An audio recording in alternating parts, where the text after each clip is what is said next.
The warning came too late. Annie had already seen it. The letter, unfolded carelessly on the study table, its wax seal broken with the casual indifference of someone who had never feared consequences. She had not meant to read it. She had been doing what she always did at that hour, dusting the shelves along the far wall of Lord Harwick's private study, moving quietly, invisibly, the way a good maid was supposed to move through rooms that did not belong to her. But the letter had been open, and the words had been large enough to catch even eyes that were not looking. The king returns at dawn. Move before then. The girl must not speak. The girl. Annie set the cloth down. Slowly. Carefully. The way you lower something fragile when your hands have begun to tremble. She was 23 years old, and she had lived in Harwick Manor for 6 of those years, since her father's death had left her with no land, no name worth protecting, and no one willing to take her in except Lord Harwick, who had done so not out of charity, but because her father had owed him a debt, and Annie's labor was the currency of repayment. She had known that from the beginning. She had accepted it. She had made herself small, and useful, and silent, and she had believed, truly believed, that her silence was a kind of safety. She understood now that she had been wrong. Her eyes moved to the bottom of the letter. She recognized the signature. Not a stranger's hand. Not an enemy from outside the walls. Lady Cecile, Lord Harwick's wife. The woman who had given Annie her first winter cloak when she arrived. The woman who called her "dear girl" in front of guests and corrected her posture with a light hand on the shoulder, as if she cared.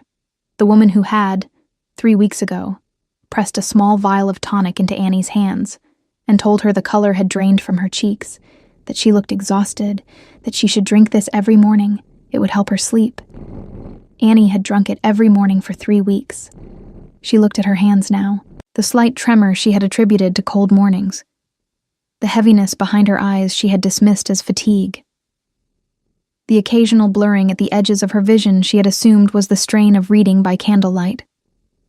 Not exhaustion. The tonic. Her legs moved before her mind fully caught up. She was out of the study and into the corridor, one hand pressed against the stone wall, breathing through the tightness in her chest. The manor was quiet at this hour, that deep pre-dawn stillness where the candles had burned low, and even the guards had settled into drowsy posts. She could hear wind pressing against the high windows. She could smell the cold seeping under the exterior doors. Somewhere deep in the building, a fire had gone to embers. She needed to think. She needed to be still and think.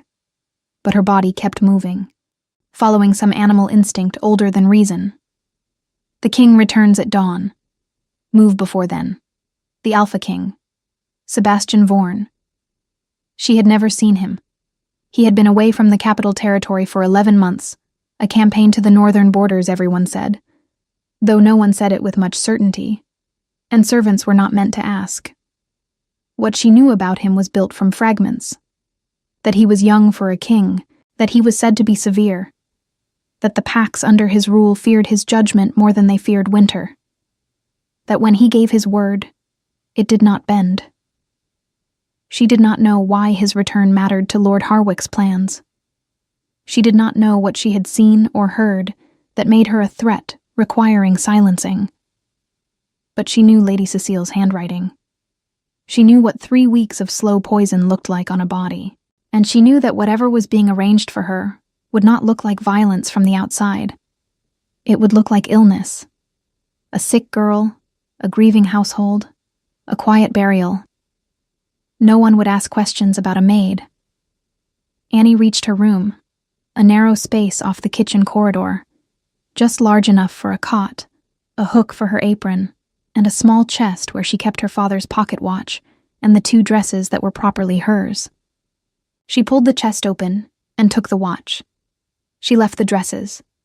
She pulled her heaviest wool cloak from the hook and wrapped it around her shoulders.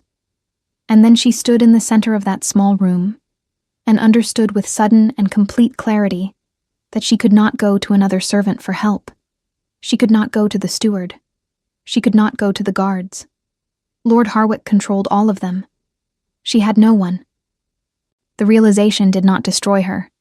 It had almost destroyed her once before, when her father died, and she had sat in an empty house surrounded by creditors, and she had found, to her own surprise, that grief and fear do not always collapse a person. Sometimes they clarify. She felt that now. A cold, clean sharpening behind her eyes. Like the moment before dawn when the sky turns from black to the darkest possible blue. She had to leave the manor before the household woke. She had to leave before Lord Harwick discovered the letter had been disturbed. She had to leave before the king arrived, because she did not know whose side the king would take, and she was not willing to stake her life on a stranger's justice when she had just learned that the people she had trusted most had been poisoning her for 3 weeks. Annie moved to the narrow window above her cot and looked out. The grounds were dark. The gate that opened onto the eastern road was, she knew, locked at night. But the garden door, the old wooden one behind the root cellar that the groundskeeper used for early deliveries, that one was bolted from the inside. She had unbolted it herself dozens of times to receive herb bundles from the market village. She pulled her cloak tighter. Her hands were still trembling. Her vision still blurred faintly at the edges. She went anyway. The garden was a tunnel of cold air and dark shapes, hedges she knew by touch, stone paths she had walked so many times her feet found them without light. She moved fast and low, hugging the inner wall, breathing through her nose. The smell of the estate at night was something she had never quite gotten used to. Stone damp with old moss, wood smoke from banked fires, the faint chemical sweetness of the groundskeeper's preservatives stored in the cellar nearby. Tonight there was something underneath all of it, something that had not been there before. She smelled horses, many horses, and something else. Something sharp and clean and entirely unlike the manor's familiar scents. Like pine resin and cold iron in a forest after rainfall, foreign and startling in the closed garden air. Annie stopped. The garden door was 5 feet ahead of her. She could see its outline. She could reach it in 4 steps. The sound of hooves on the gravel path beyond the outer wall was unmistakable. They were early. The king was early. She took the 4 steps. She reached for the bolt, and the garden door opened from the outside. She stumbled back. The door swung wide, and the cold poured in, and behind it stood a man so still in the darkness that for one impossible second she thought he was part of the wall. He was tall, broad through the shoulders, dressed in a dark riding coat still damp from travel, no insignia visible in the low light. His face was angled away, speaking quietly to someone she could not see beyond the door. Then he turned. She saw his eyes first. That was always the detail she remembered afterward. When she tried to reconstruct those seconds with any logic. Not his height, not the exhaustion written plainly across his face from a long night's ride, not the quiet authority in the set of his jaw. His eyes, dark, sharp, carrying the particular alertness of someone who had learned to trust almost nothing and observe everything, found her instantly in the dark garden, and he went completely still. Annie did not move either. Her heart was loud in her chest. The trembling in her hands had moved up to her arms. She was a maid, alone, in the garden, in the middle of the night, clutching her father's pocket watch and clearly running from something. He looked at her for a long moment. Then quietly, with no theater and no command in his voice, just an even measured weight that somehow reached her better than shouting, he said, "Don't go back inside." Annie stared at him. "I don't intend to," she said. Something shifted in his expression. Not quite surprise. Something more careful than that. He stepped back from the door, leaving the opening clear, not blocking her, not directing her, simply waiting, with the patience of someone who had learned that cornered things needed room before they could be reasoned with. She did not know who he was, not yet. She would not know until much later, when one of his guards addressed him and the name landed like something dropped from a height. But standing in that dark garden with the tremor of 3 weeks of poison still in her hands, and the full weight of her solitude pressing against her chest. Annie looked at this stranger who had told her not to go back inside, and did not run from him. That, she would later think, was the first decision she made entirely for herself.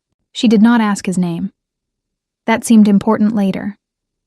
That she had not asked, and he had not offered, and somehow they had moved through the next several minutes in a functional silence that felt less like avoidance and more like mutual agreement. He had gestured once, toward the far end of the outer wall where the gravel path curved away from the manor's main approach. She had followed, not because she trusted him, because the only other direction was back inside, and the letter on the study table had made that impossible. There were 6 riders waiting beyond the wall. They were disciplined men. She could tell by the way they held their horses, still and quiet in the pre-dawn dark, not shifting or speaking or doing any of the small, restless things that ordinary men did when they were cold and tired from a long ride. They looked at her without expression when she appeared. None of them asked who she was. The man in the dark riding coat spoke to the nearest rider in a low voice. Annie caught fragments. The household is not to be disturbed yet. Hold the eastern approach. Then he turned back to her. "You're ill," he said. It was not a question. Annie's jaw tightened. "I'm recovering." "From what?" She looked at him steadily. He was watching her with that same careful attention she had noticed in the garden. Not invasive, not warm, simply precise, the kind of attention that did not miss much. "From trusting the wrong people," she said. He held her gaze for a moment. Then he nodded, once, as though that answer was sufficient, and turned to speak again with his men. She stood in the cold and tried to organize her thoughts. The tremor in her hands had steadied slightly in the open air, but her vision still carried that faint softness at the edges that frightened her more than anything else. She did not know what Lady Cecile had put in the tonic. She did not know how much damage 3 weeks of it had done. What she knew was that she needed to stop taking it, which she had already done, and that the effects would take time to clear. She needed rest. She needed food that she had prepared herself. She needed, above all, to stay out of Harwick Manor until she understood the full shape of what had been planned for her. What she did not know was where she was going to go. The man in the dark coat came back to her. He had removed his riding gloves and was holding them in one hand, and without them she could see a thin scar along the back of his left hand, old and silver in the low light. "There's a lodge," he said. "Half a mile east through the tree line. It belongs to the Crown. My men use it when traveling through this territory." He paused. "You could wait there while the situation in the manor is addressed." Annie studied him. "You don't know who I am." "No," he agreed. "Then why?" "Because you came through that garden door carrying nothing but a coat and something small in your fist, in the middle of the night. And you are clearly not leaving for a pleasant reason." He said it without accusation, simply as observation. "And because whatever is happening inside that manor, it appears to involve people who were not expecting me to arrive early." Annie felt the words settle. He knew. Not the details, not yet. But he understood the architecture of it. Someone in that house had planned around his schedule. Someone had timed something to happen before his arrival. She opened her hand. The pocket watch caught what little light existed, a small, worn thing, silver gone dull with years of handling. "My father's," she said. It was the only thing she had taken. She was not sure why she showed it to him. Perhaps because she needed to confirm to herself that she was still a person with a history, not just a maid running through a dark garden. He looked at it without touching it. "What is your name?" "Annie." "Annie," he repeated, not dismissively, as though he was placing it somewhere specific in his memory. "I'm going to go inside and speak with Lord Harwick. My men will take you to the lodge. You'll be safe there." "You haven't told me who you are," she said. Something moved across his face. Not quite discomfort, not quite amusement. "No," he said. "I haven't." He didn't elaborate, He simply looked at her with that steady, measured attention. And Annie had the strange sensation of being seen very clearly by someone who was accustomed to seeing things clearly, and had simply decided she was worth the effort. She did not like how that felt. It was too much, too soon, from a stranger in the dark. "I don't need an escort," she said. "Tell me which direction." A pause. "East. Follow the tree line until the path forks. The lodge is the left fork." "Thank you," she said, and walked. She heard nothing behind her that suggested he tried to stop her or send anyone after her. She did not look back. The lodge was exactly where he said it would be. It was a low stone building, solid and plain, smelling of pine smoke and old timber, and the particular dusty warmth of a space that was used regularly, but not lived in. Inside, the hearth held banked coals. There was a rough table, 4 chairs, a shelf with a row of covered clay jars, and in the back room, 2 cots with folded wool blankets. Clean, spare, honest in the way that only practical spaces could be. Annie built the fire up. Her hands had almost stopped shaking. She sat in front of it and allowed herself, for the first time since reading the letter, to be afraid. It moved through her in waves. The fear, the anger, the deep, sick grief of understanding that Lady Cecile had looked at her every morning for 3 weeks and handed her poison with a warm smile. That Lord Harwick had accepted her father's debt and taken 6 years of her labor, and somewhere in those years had decided she was a problem to be solved. She thought of every meal she had eaten in that kitchen, every task she had completed without complaint, every early morning and cold corridor and ignored ache. She had made herself as invisible as possible, and it had not been enough. They had looked straight at her invisibility and found her anyway. She pressed her palms flat against her thighs and breathed. What did they want from her silence? The letter had said the girl must not speak. But speak of what? She had no secrets worth protecting. She was a maid. She had no land, no title, no fortune. Unless her father. She had not thought of it in years, because thinking of it brought no comfort and no possibility. But her father, before his debts had consumed everything, had been the steward of a small estate to the north. Not a lord, but a man with legal custody of certain records, certain documents, certain boundaries that had been in dispute for decades. He had died before those disputes were resolved, and the records he had kept. Annie sat very still. She did not know where those records were. She had never known. After his death, Lord Harwick had handled everything, and she had been too young and too grief-hollowed to ask the questions she should have asked. But if those records contained something that Lord Harwick needed buried, something that would surface if she ever spoke to the right person, or if the king's administration ever came looking, the king returns at dawn. She understood now why the timing mattered.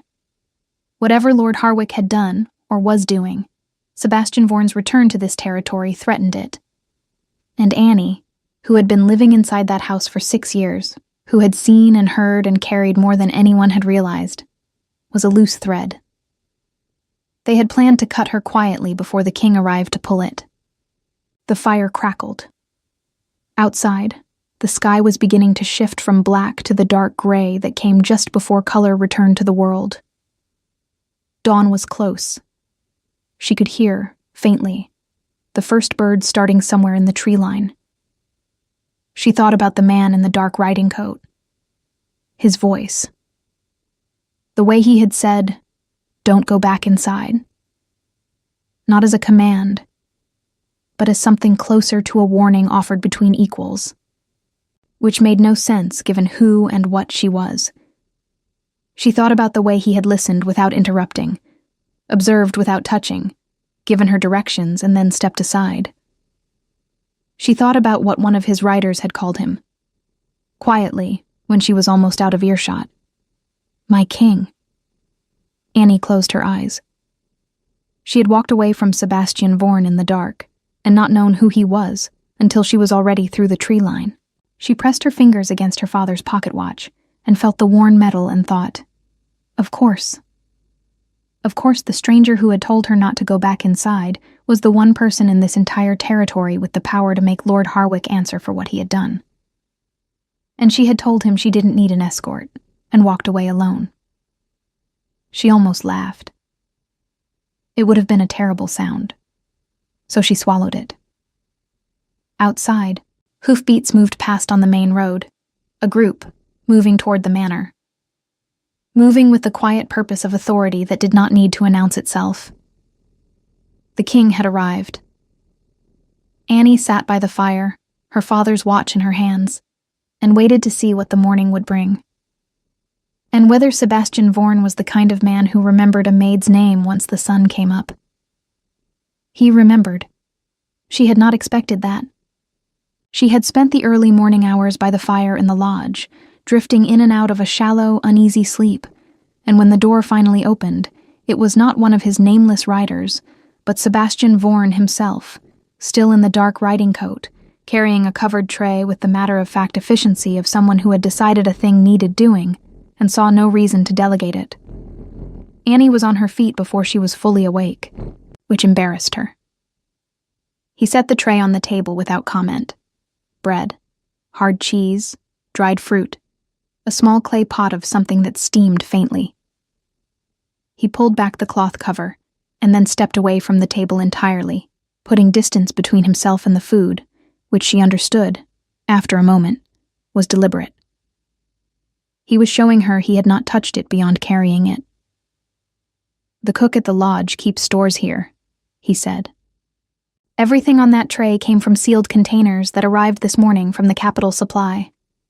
Nothing from the manor kitchen." Annie looked at him. "You knew I would be afraid of that," she said. "You'd been poisoned," he said simply. "It would be strange if you weren't." She sat down and ate. She was hungrier than she had realized, and the food was plain enough that it could not hide anything. And she was tired of being afraid of bread and cheese when the real danger had worn a kind face and called her dear girl. Sebastian sat across the table and did not eat, did not speak, did not watch her with the uncomfortable intentness she had half expected. He looked at the fire. He gave her the privacy of not being observed while she was hungry and shaken, and she noted that with a precision she could not quite suppress. When she was done, she folded her hands on the table. "What happened in the manor?" she said. It was not quite a question. "Lord Harwick is being held for questioning." Sebastian's voice was even. "His wife is also detained. My men are going through the records." "What records?" He looked at her then. "That's what I came to ask you about." Annie was quiet for a moment. Outside, the morning had fully arrived. Pale winter light pressing against the lodge's small windows, the tree line visible in gray and brown and the dark green of pines. A ordinary morning.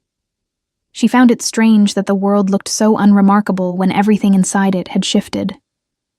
"My father was a steward," she said. "Before he died. He kept records for a northern estate. Boundary records, tenure documents, contracts going back several generations. I was 17 when he died. Lord Harwick settled his debts and took me in, and I never thought to ask what happened to my father's papers." "Those papers are in Harwick's private vault," Sebastian said. "We found them this morning." Annie's hands tightened against each other. "What's in them?"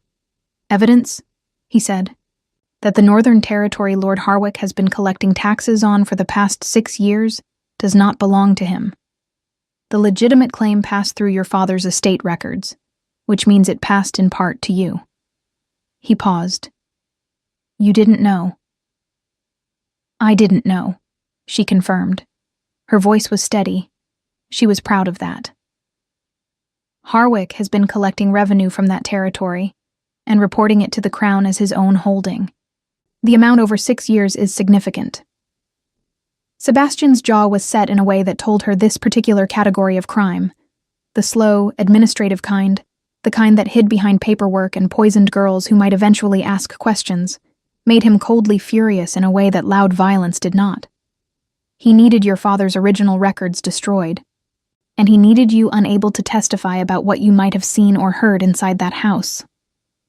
Annie thought about 6 years of early mornings, of carrying trays and dusting shelves and moving through rooms she had not been meant to notice, of conversations that had paused when she entered and resumed when she left, of Lady Cecile handing her a tonic with warm eyes and cold intentions.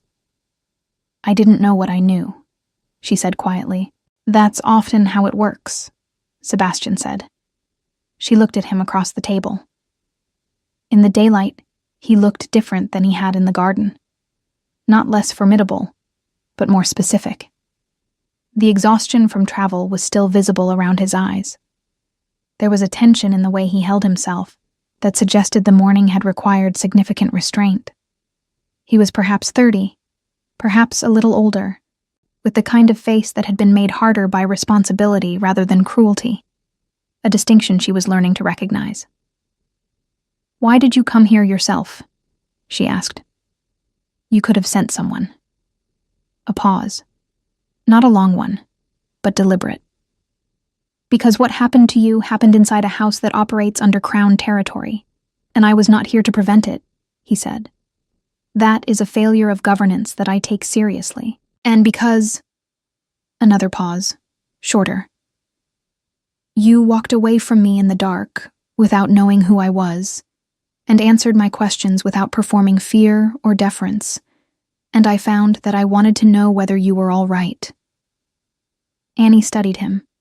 She was aware of a strong instinct to distrust the warmth underneath those words, to locate the manipulation in them, the way she had been learning to locate hidden things in kind gestures. Lady Cecile had been kind. Lord Harwick had been generous. She had learned what those things could hide.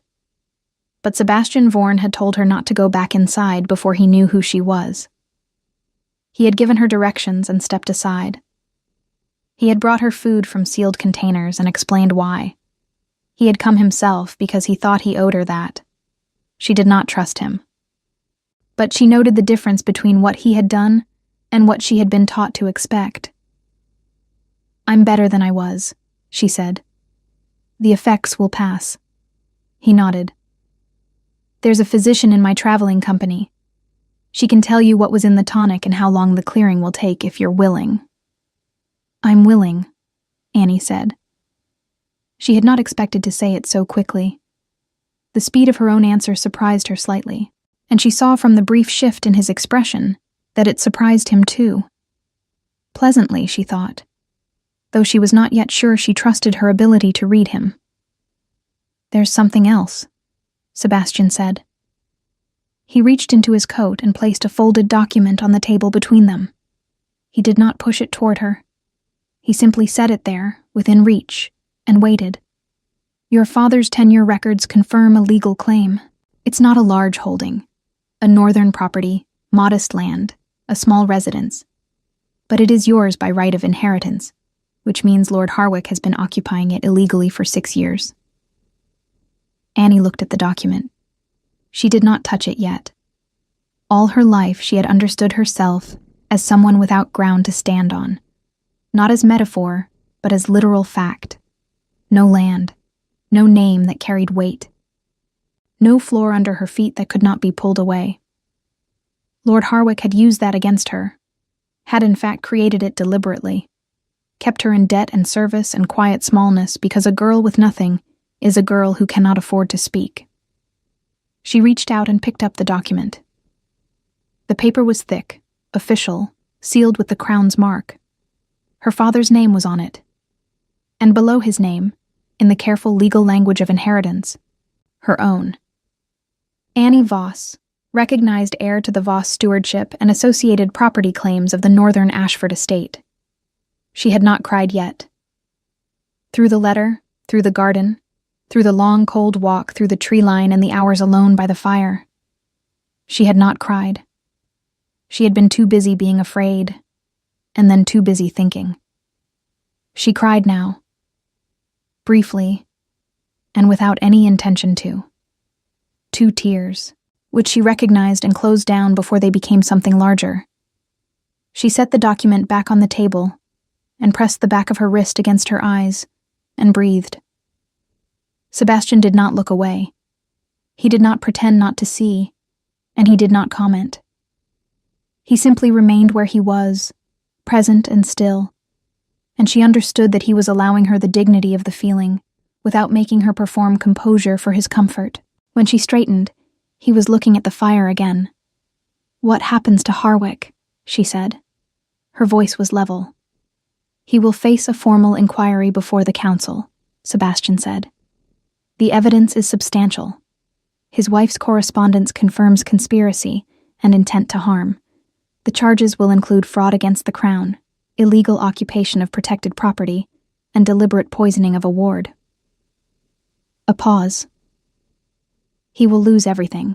Annie thought about 6 years, about her father's watch, about waking up every morning for 3 weeks and drinking something that was meant to kill her while a woman called her dear girl. "Good," she said.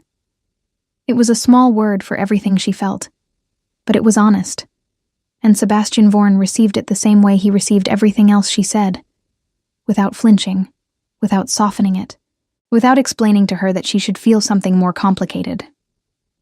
"You'll need somewhere to stay," he said, "while the legal proceedings are arranged. The lodge is available as long as necessary. My physician will come this afternoon." He stood. "You are not obligated to remain in this territory, and you are not under any authority of mine. But if you choose to stay, you will be safe." He moved toward the door. "Sebastian," she said. He stopped. "Why did you come back early?" she asked. "The letter, the one I found, it was written around your scheduled return.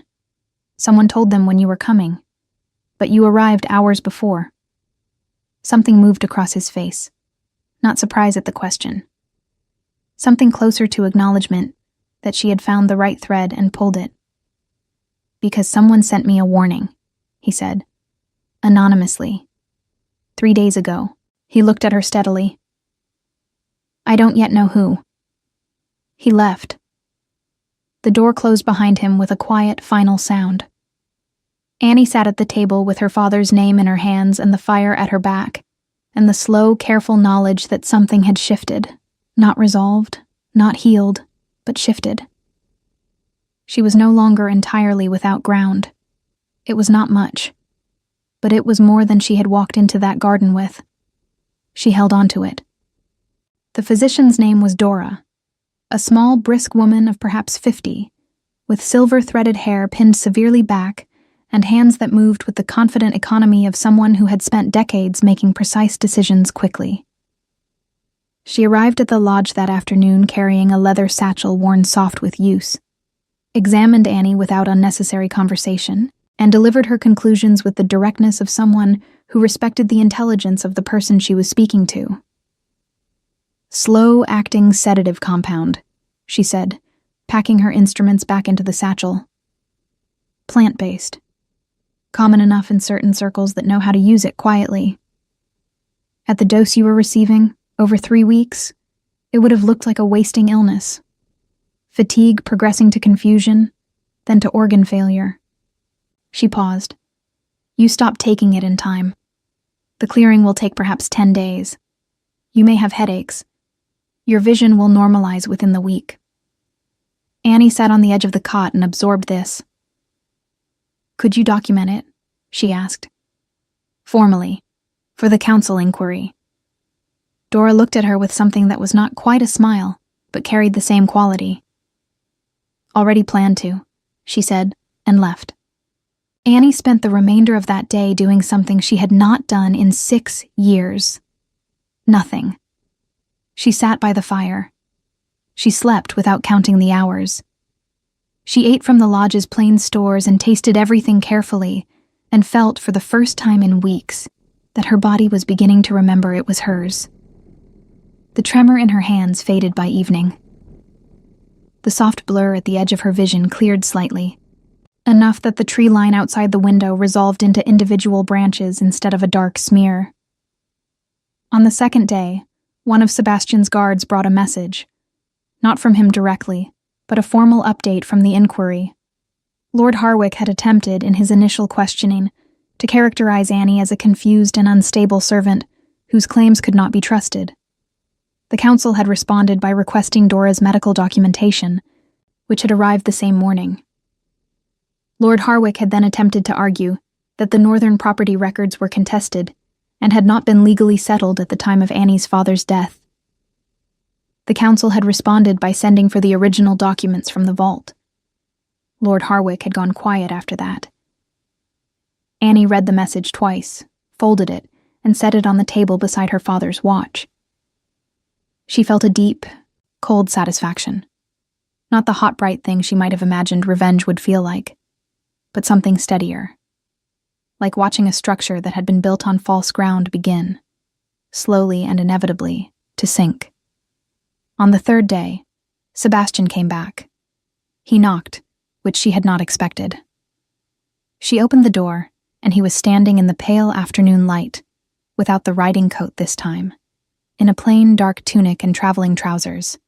And he looked.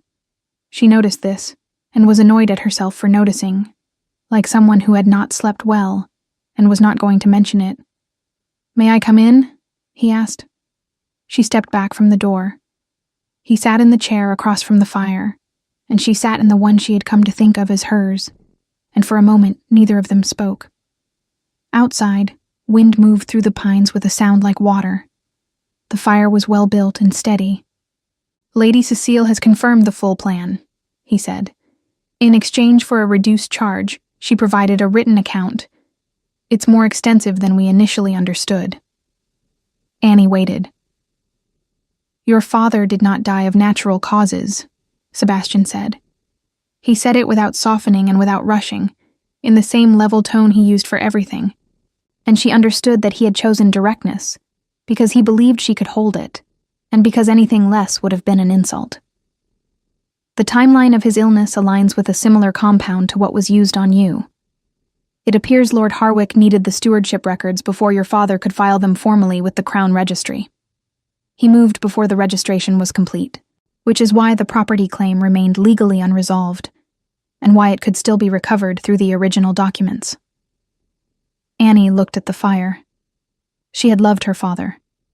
He had been a quiet man, precise and principled, who had taught her to read contracts and keep accurate accounts and never sign anything she hadn't read twice.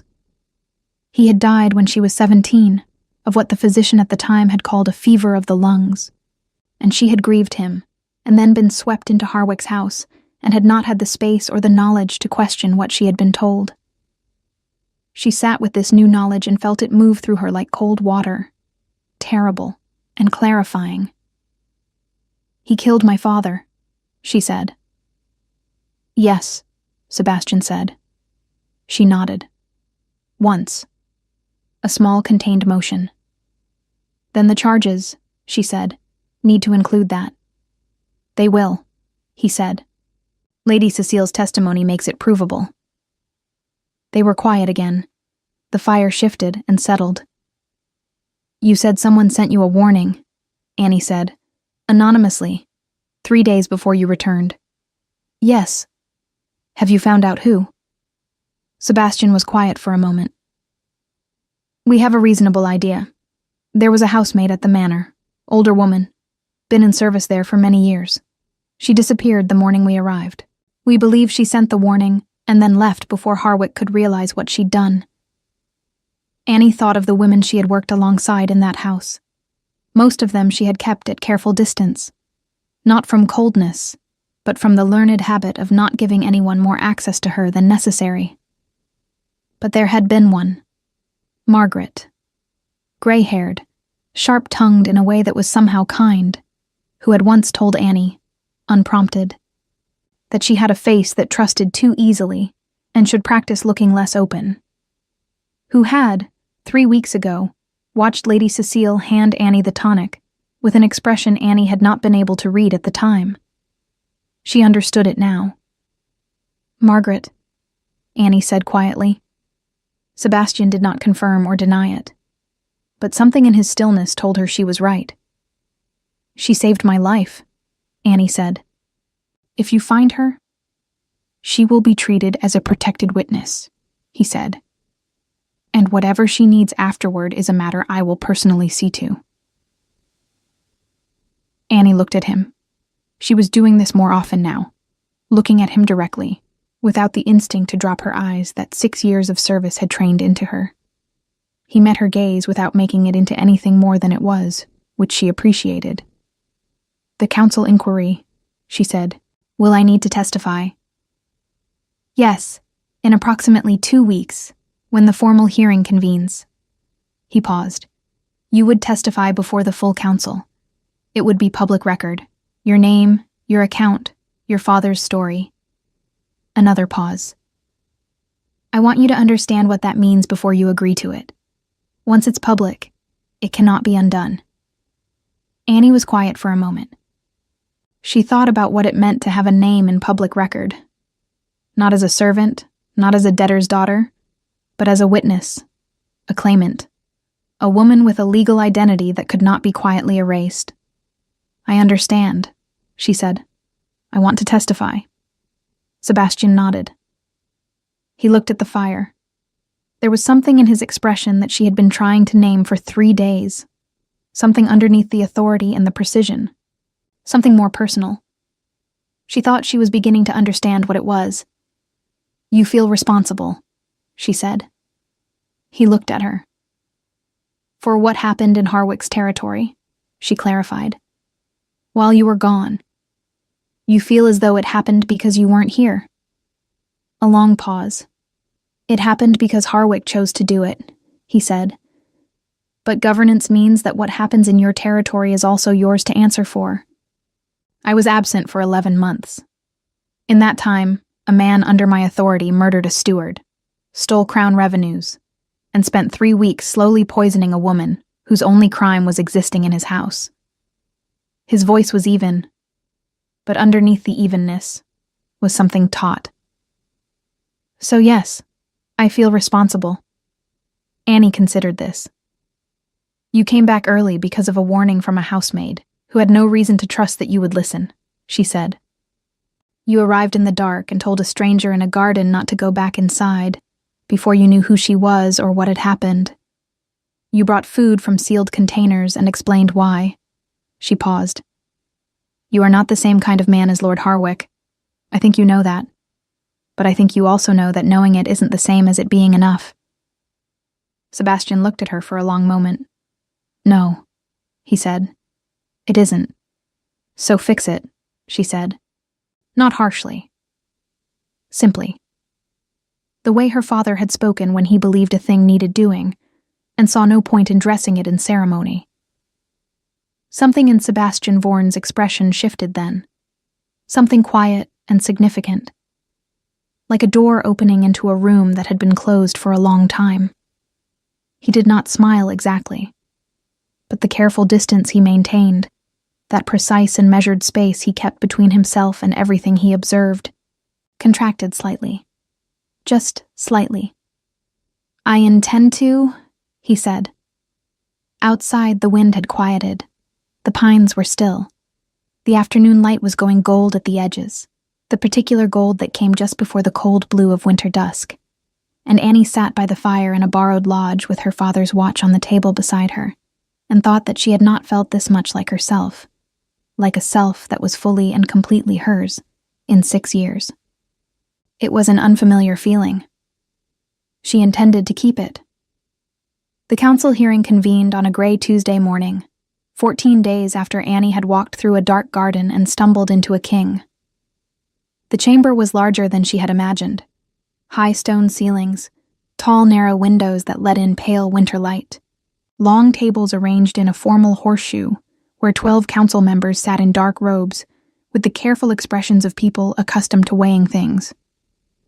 There were observers in the galleries above, and the sound of so many people breathing and shifting in a closed space was something she had not prepared for. She had prepared for questions. She had prepared for Lord Harwick's lawyer, a thin, precise man named Corveth, who had a reputation for dismantling testimony from witnesses he considered insignificant. She had prepared for the cold and the formality and the weight of speaking her father's story aloud in public for the first time. She had not prepared for how it would feel to walk into that room and not be invisible. Sebastian was already seated at the head of the chamber when she entered. not at the council tables, but slightly apart. The king's position, present as witness and authority, but outside the formal proceedings. He did not look at her when she entered. She understood that this was deliberate, that any visible connection between them would give Corveth something to use, and she was grateful for the precision of it. She sat where she was directed. She folded her hands on the table in front of her. She breathed. Corveth opened by characterizing her as a grieving and confused young woman who had misread a private letter and constructed an elaborate narrative around a misunderstanding. He did this pleasantly, with the tone of someone explaining something obvious to someone slow, and Annie sat through it with the stillness she had spent 6 years perfecting in rooms where she was not supposed to have feelings. When it was her turn to speak, she spoke clearly. She described the letter, its precise wording, the handwriting she recognized. She described the tonic, the 3 weeks of symptoms, the morning she had understood what was being done to her. She described her father, not as a victim first, but as a man, a steward, a person of precision and principle, who had kept records that were now sitting in this chamber as evidence. She described 6 years inside Harwick's house, and the small accumulation of things she had seen and heard and carried without knowing their weight. Dora's medical documentation was entered. The original property records were entered. Lady Cecile's written testimony was entered. Corveth attempted, twice, to suggest that Annie's account was motivated by a desire for the property claim rather than by truth. Annie looked at him each time with the patient, level attention of someone who had learned to be underestimated and had stopped finding it surprising.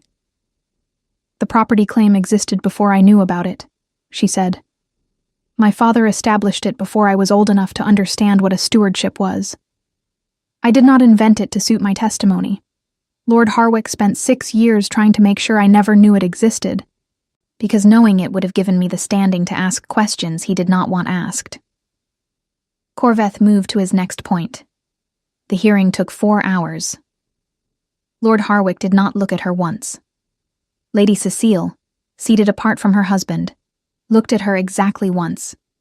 Briefly, at the beginning, with an expression that Annie spent several seconds trying to read before she decided it did not matter. Whatever Lady Cecile felt, regret or defiance, or the particular coldness of someone who had done a calculated thing and was now calculating the cost, it was no longer Annie's problem to understand. The council deliberated for less than an hour. The verdict, when it came, was not delivered dramatically. It was read aloud by the council's head secretary in the flat, precise language of legal record. Lord Edmund Harwick found guilty of fraud against the crown, illegal occupation of protected inheritance property, conspiracy to cause harm, and complicity in the death of Steward Thomas Voss. Lady Cecile Harwick, found guilty of conspiracy and deliberate poisoning. Sentencing to follow within 30 days. Lord Harwick would lose his title, his holdings, and his freedom. Lady Cecile would face a lesser sentence in exchange for her testimony, but would carry a permanent legal record. The Ashford estate and all associated northern property claims were formally registered in the name of Annie Voss, recognized heir, effective immediately. Annie sat in the council chamber and heard her father's name spoken aloud in public record, and felt the thing she had been holding compressed and tight in her chest for 14 days. For 6 years, really. For all the years since 17, when the ground had been pulled out from under her. Release. Not dissolve. Not vanish. Release. Like a fist finally opening. She did not cry. She had done that once in the lodge, over a document with her father's name on it, and it had been sufficient. What she felt now was quieter and more permanent. The particular calm of a debt being paid, not to her, but to truth. Her father had kept honest records. He had been killed for it, and the records had survived him, and they had done exactly what he had built them to do. She thought he would have found that fitting. Afterward, the chamber emptied in the gradual way of formal spaces, people gathering papers and speaking in low voices and making their way toward doors in no particular hurry. Annie remained seated for a moment, not from inability to move, but from a desire to let the room empty around her. to have one quiet minute inside this space where something important had been made permanent. Sebastian found her there. He came without ceremony, without the formal distance of the hearing, and sat in the chair beside her, not across from her, beside her. And for a moment they simply existed in the emptying chamber together, in the way of people who had become accustomed to each other's silences. "It's done," he said. "Yes," she said. "How are you?" She thought about it. She considered giving him the surface answer, the competent answer, the answer of someone who had their footing and did not need to be asked twice. Then she thought about the fact that he had asked genuinely, and that she was tired of performing composure for people who were not actually interested in the answer. "I'm relieved," she said. "And I'm sad. I thought I had already grieved my father. I didn't know there was more of it still waiting." Sebastian was quiet for a moment. "Grief doesn't always arrive in order," he said. "Sometimes it waits until there's room." She looked at him. "That sounds like something you know from experience." "My father died when I was 22, he said. "I was in the middle of a border negotiation. I didn't have time to grieve him properly for nearly a year." A pause. "When I finally did, it surprised me. I thought I had already done it." It was the most personal thing he had said to her. She received it carefully, the way you receive something offered without expectation of return. "I'm sorry," she said. "So am I," he said. "For yours." They were quiet. Outside the high windows, the winter sky had shifted from gray to the pale, luminous white that sometimes came after clouds thinned without fully clearing. "The Ashford property," Annie said. "I don't know what condition it's in. I don't know if the residence is livable. I don't know anything about managing a northern estate." "No," Sebastian agreed. "But you know how to keep accurate records, how to read contracts, and how to recognize when something is being hidden from you. Those are the most important skills." A brief pause. "And the Crown has administrators who can assist with the practical transition. It would not be unusual to request that support."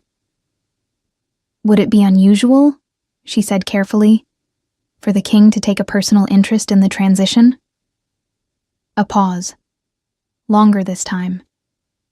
"It would be noted," he said. "Yes." "And would that concern you?" He turned to look at her directly. In the pale winter light of the emptying chamber, he looked, she thought, like someone who had decided to stop being careful about something. "No," he said. "It wouldn't." Annie held his gaze. She thought about trust, about how she had understood trust before, as something you extended by default until it was broken, and how she understood it now, as something you built slowly from observed evidence, from consistent action, from the accumulation of small proofs. She thought about a man who had said, "Don't go back inside in the dark" to a stranger he had no reason to protect, who had brought food in sealed containers and explained why, who had come back to the lodge himself, 3 days in a row, not because it was required, but because he had decided she was worth coming back to. She was not the same person who had dusted shelves in Harwick's study. That woman had been careful and small, and had believed that invisibility was safety. She had learned, at significant cost, that it was not.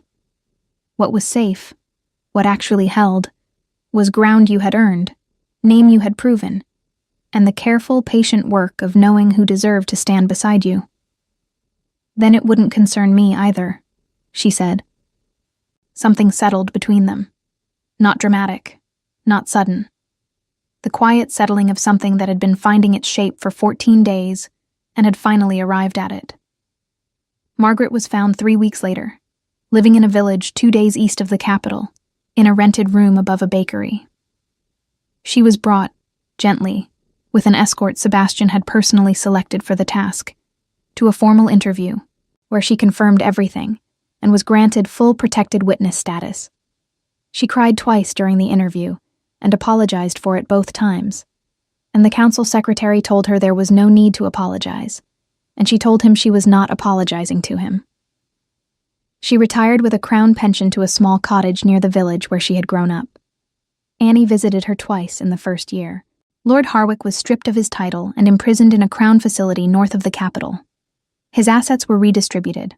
The crown recovered the 6 years of fraudulent tax revenue, and the Harwick estate was placed in administrative receivership pending sale. He lived another 9 years in custody, growing smaller and quieter with each one. And when he died, it was of an ordinary illness, which struck most people as insufficient, but was what it was. Lady Cecile served 4 years under house arrest in a crown property, and was then released into private life with a reduced name and no social standing. She moved to a coastal town far from the capital and was not heard from again in any context that mattered. The Ashford estate, when Annie finally saw it in early spring, was in better condition than she had feared. The residence was sound. Stone construction, good bones, needing maintenance but not rebuilding. The land was modest and northern and cold in a way she found she did not mind.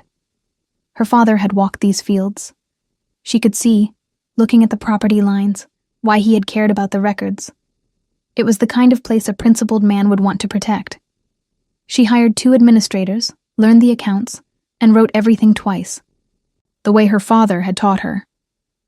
Sebastian visited in late spring, formally at first, a crown administrative inspection, documented and appropriate, then less formally, then regularly, in the way of someone who had decided where he wanted to spend the time that was his to spend. They did not rush. There was no need to rush. She had learned, at the cost of 6 years and her father's life and 3 weeks of slow poison, that the things worth having were the ones that held up under examination, that did not dissolve when you looked at them clearly, that did not require you to be smaller or quieter or less than you were. Sebastian Voroney looked at her clearly. He had done so from the beginning, in a dark garden, before he knew her name. She looked back. That was enough. That was, she had come to understand, everything. On the morning of the first anniversary of the night she had walked through the garden gate, Annie stood at the window of the Ashford residence and watched the sun come up over northern fields that were legally, permanently, irrevocably hers, and thought about her father, and thought about the pocket watch on the table behind her, and felt, not happiness exactly, not the uncomplicated bright thing that words sometimes implied, but something deeper and more durable. She felt like someone who had come home, not to a place, to herself. Behind her, on the road that curved up to the estate, she heard the sound of a horse arriving. One horse, no formal escort, the easy, unhurried pace of someone who knew they were expected. She did not turn from the window yet. She let the sun finish rising first. Then she went to open the door.